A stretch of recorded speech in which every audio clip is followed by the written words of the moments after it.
Olá, queridos irmãos da Primeira Igreja Batista de Mantena. Estou aqui para mais uma novidade na nossa igreja nesse tempo de pandemia.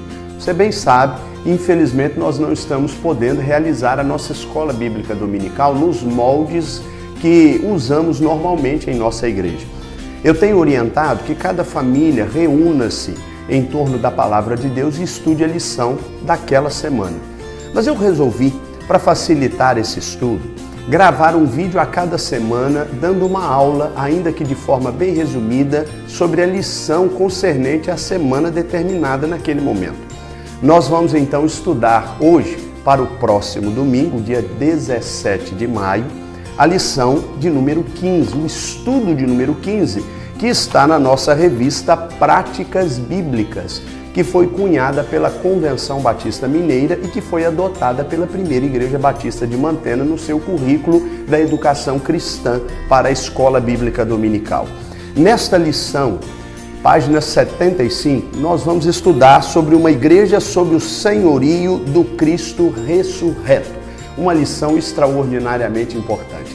Quero então começar lendo o texto que separei para basear a reflexão que vamos fazer à luz desta lição que estará nos norteando em torno da palavra de Deus. A palavra do Senhor, ela nos fala no livro de Atos, no capítulo 2, mais especificamente o versículo 14, que Pedro se colocou de pé e assumiu a postura de um líder, pregando o evangelho de Jesus Cristo naquele momento de explosão da igreja primitiva. Neste versículo, a Bíblia nos diz assim: então, pondo-se em pé com os 11, Pedro tomou a palavra e disse-lhes: homens judeus e todos os que habitais em Jerusalém, que isto fique claro para vós, escutai as minhas palavras. Esta é uma importante passagem porque ela mostra a mudança de comportamento de um homem que até então vivia à margem daquilo que o Evangelho propunha para os servos de Cristo, porque era um homem, embora intrépido, extremamente covarde nos momentos decisivos da sua fé. Você vai se lembrar que este mesmo profeta, este mesmo discípulo, este mesmo apóstolo de Cristo, teve a cachimonha, como a minha mãe gostava de dizer, a coragem de negar a Jesus 3 vezes, embora tenha dito um tempo antes de que jamais negaria Jesus Cristo. Não obstante ter feito esta afirmação, a Bíblia diz que ele infelizmente se acovardou naquele momento decisivo da sua fé, enquanto Jesus era preso, enquanto Jesus estava sendo julgado pelo Sinédrio. Pedro infelizmente negou a Jesus 3 vezes. Isso está registrado no Evangelho de Mateus, no capítulo 26. Mas quando nós chegamos aqui ao livro de Atos, há uma mudança de comportamento na história de vida de Pedro. E este homem passa a ser uma das lideranças mais importantes da igreja primitiva e, portanto, mais importantes do Evangelho no primeiro século da era cristã. Esta passagem mostra que Pedro assumiu a responsabilidade de chamar o povo a uma mudança de vida, a uma mudança de mente. E ele partia desse pressuposto porque ele entendia que a igreja de Cristo precisa estar sob o senhorio de Jesus, isto é, debaixo do domínio, do senhorio de Jesus Cristo, porque este Cristo havia provado pela sua ressurreição quem de fato ele era. Quero então chamar a sua atenção para alguns aspectos importantes que esta lição, a lição de número 15, nos mostra em seu teor, em sua escrita. Em primeiro lugar, eu quero destacar que a igreja de Cristo precisa ser submissa a Ele. A igreja precisa ser submissa a Cristo. Esse é o primeiro tópico desta lição. E é interessante que Pedro fala sobre esta verdade quando ele destaca alguns versículos nos quais ele considera quem Jesus Cristo era. E ele diz, por exemplo, no versículo de número 31, o seguinte: Davi previu isso e falou da ressurreição de Cristo, cuja vida não foi deixada no túmulo e cuja carne não sofreu deterioração. Pedro faz uma defesa da imagem de Jesus Cristo junto aos judeus. E ele estava dizendo naquele momento o seguinte: olha, o Jesus Cristo a quem eu estou anunciando, este é aquele que morreu, mas que ressuscitou ao 3º dia. Logo, ele é uma pessoa indicada para dirigir a nossa história, para a qual devemos servir toda a nossa história, ou dirigir todo o serviço da nossa história. Mas ele não para por aí.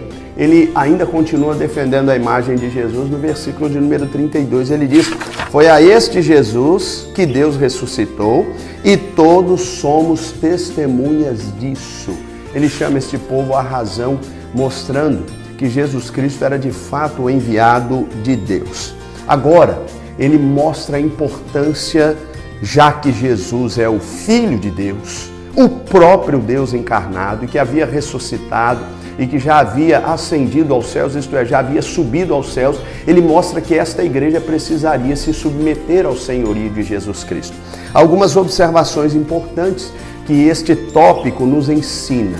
Primeiro, que o objetivo da ministração da palavra que a igreja tem a responsabilidade de desenvolver deve acontecer para exaltar a pessoa de Jesus. Foi o que Pedro fez aqui.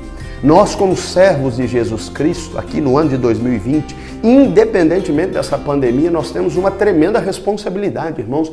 Nós precisamos exaltar a pessoa de Cristo. Pedro faz isso com toda a coragem, com toda a determinação, e o exemplo dele deve ser seguido por mim, deve ser seguido por você, nós que fazemos parte da igreja de Cristo, nós que servimos ao Senhor. Então, se submeter à autoridade, se submeter ao senhorio de Cristo, passa pelo entendimento de que nós precisamos ministrar o Evangelho sempre exaltando a pessoa de Cristo e não a nossa pessoa.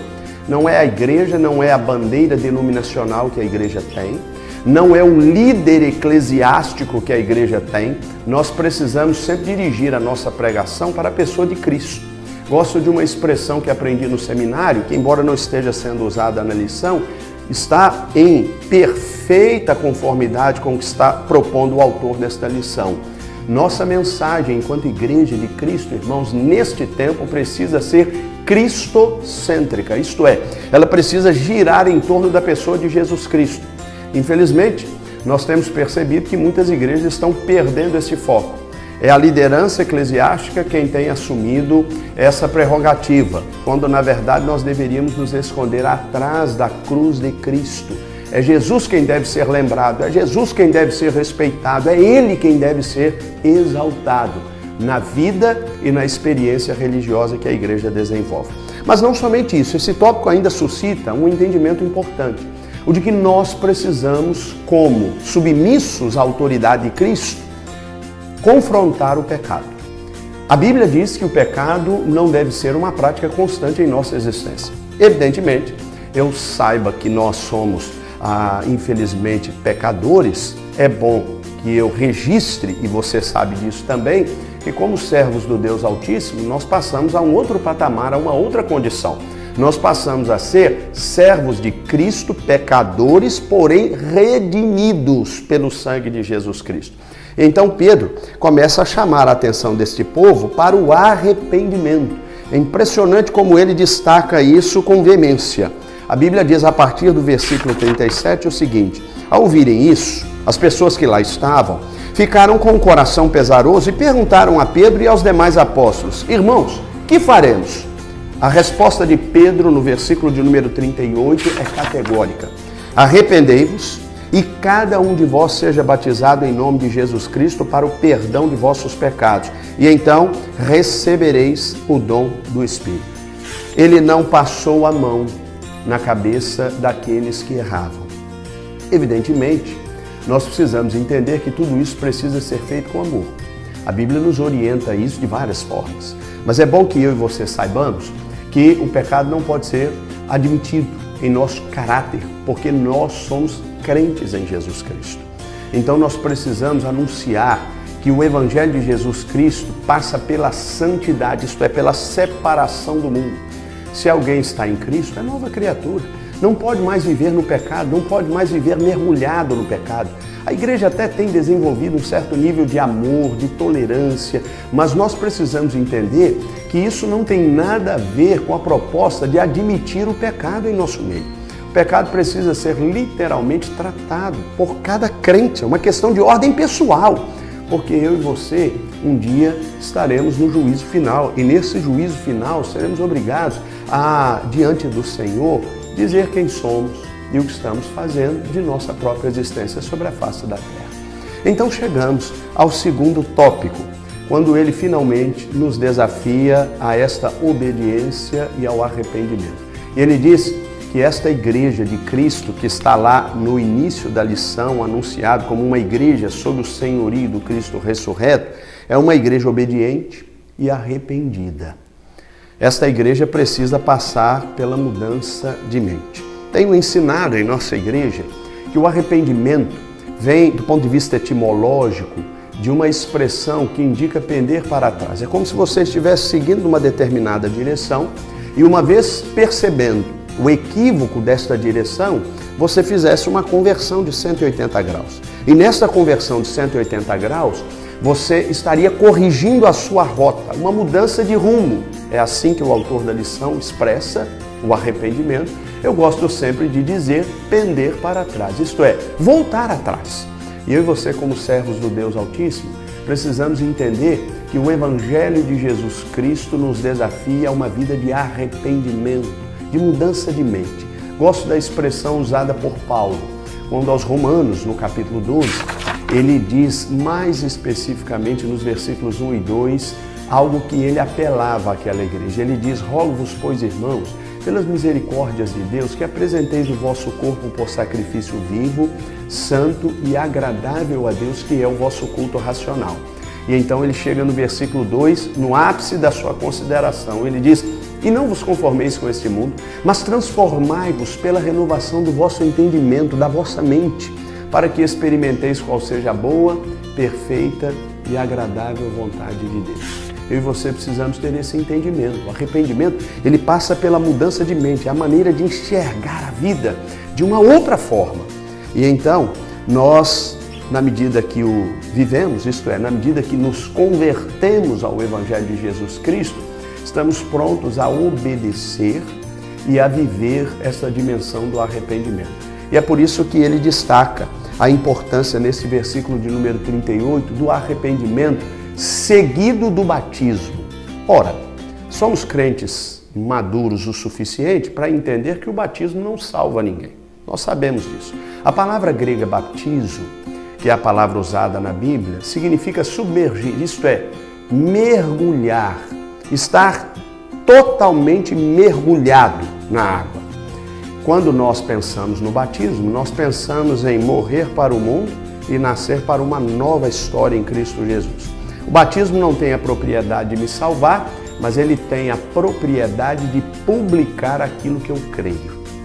A prova de que eu e você não podemos ser salvos pelo batismo está descrita e bem elaborada no momento em que Jesus está ladeado por dois malfeitores na cruz, e a Bíblia diz que ali um deles se arrepende do seu pecado, pede pela misericórdia de Jesus, e a Bíblia diz que Jesus consente na misericórdia pedida, solicitada por aquele malfeitor. E então Jesus diz: hoje mesmo estarás comigo no paraíso. Aquele rapaz não teve tempo de se batizar. Mas isso não significa dizer que nós não devamos nos batizar. Pelo contrário, uma vez convertidos ao Evangelho de Jesus Cristo, se eu tenho a oportunidade de fazê-lo, devo fazê-lo como um procedimento de obediência à vontade de Deus. É uma ordenança de Jesus Cristo. Já foi estudado nesta lição, e eu imagino que você já tem estudado, na verdade, nesta revista, que eu e você precisamos entender que há duas ordenanças de Jesus, o batismo e a ceia. No batismo, nós mostramos ao mundo o que realmente aconteceu em nossa mente. Então, o batismo nada mais é do que a pública profissão de fé, de que eu morri para o mundo e nasci para uma nova história em Cristo Jesus. Infelizmente, o malfeitor não teve oportunidade de fazê-lo, morreu logo em seguida. Mas quem o tem, deve fazê-lo, porque eu e você precisamos seguir em nível de obediência esse relacionamento com o nosso Deus. Então, caminhamos para o fim desta lição e eu queria fazer alguns destaques importantes nesse discurso e nesta pregação de Pedro, porque ele aconselhava, segundo o versículo de número 40, com muitas outras palavras, exortando aquelas pessoas, dizendo: salvai-vos desta geração perversa. Deste modo, naquele dia, pela pregação de Pedro, se converteram cerca de 3.000 pessoas, e estas 3.000 pessoas, ou cerca de 3.000 pessoas, foram batizadas Em nome do Pai, do Filho e do Espírito Santo. Estas pessoas experimentaram o ensino de Jesus Cristo e passaram a viver agregadas a uma igreja que se transformou de fato numa comunidade de fé. A partir do versículo 42, a Bíblia diz que esta igreja vivia em plena comunhão. Esta igreja, ela partia o pão de casa em casa, este povo perseverava nas suas orações, este povo tinha temor. Infelizmente, nós vivemos uma geração em que muitas pessoas estão dentro da igreja, mas não temem a Deus. Continuam mergulhados no pecado, continuam fazendo as coisas erradas, como se nada tivesse mudado na sua existência. E como vimos aqui, não adianta fazer parte da instituição. É preciso fazer parte da vida de uma igreja espiritualmente convertida, transformada. Então é bom que se diga que existem dois níveis de concepção para a igreja do Senhor. Existe a instituição denominacional, e esta é passível de erros, mas existe uma concepção de ordem espiritual, e esta está intimamente ligada à santidade, à transformação. Há muitas pessoas que estão na instituição Igreja Batista, mas que infelizmente não são convertidos. A prova disso é destacada por Jesus Cristo no final do Sermão do Monte, quando ele conclui que pelos frutos nós conhecemos quem é crente e quem não é crente. E aí lá a Bíblia diz assim, são palavras de Jesus Cristo. Muitos nos dias do juízo final, ou melhor, no dia do juízo final, hão de me dizer, mas Senhor, nós profetizamos em Teu nome, nós fizemos milagres, nós até expulsamos demônios. E a resposta de Jesus será categórica. Apartai-vos de mim, vós que praticais a iniquidade. Eu nem vos conheço. Então, não é o fato de ser membro de uma igreja que categoriza alguém aos céus, que dá a alguém a credencial para acessar os céus. Você só entra no céu se você realmente for convertido pelo Evangelho de Jesus Cristo. E esta igreja experimentava esta condição, porque esta igreja temia a Deus. Precisamos retomar este temor a Deus, porque infelizmente muitos já perderam, se é que o tiveram algum dia da sua existência. A Bíblia chega a dizer que o nível de amor desta igreja era tão grande que as pessoas vendiam suas propriedades e bens para abençoar umas às outras. Mas a Bíblia diz mais.